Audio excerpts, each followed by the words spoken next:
প্রচন্ড ব্যথা শুরু হওয়ার পরেই আমরা এখানে নিয়ে চলে এসেছি, কিন্তু খবর শোনার পর থেকে জ্ঞান হারানো অবধি মা শুধু ভাইয়ের কথাই বলে যাচ্ছেন।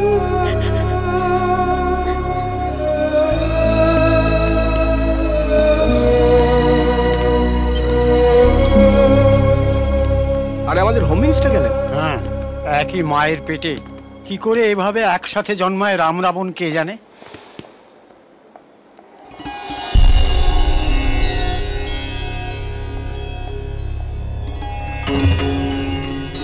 লোকে বলে কেউ মন থেকে তোমার ভক্তি করলে কোনোদিন তুমি তার খারাপ করো না, তবে কেন আজ আমার সাথে এটা হলো ঠাকুর?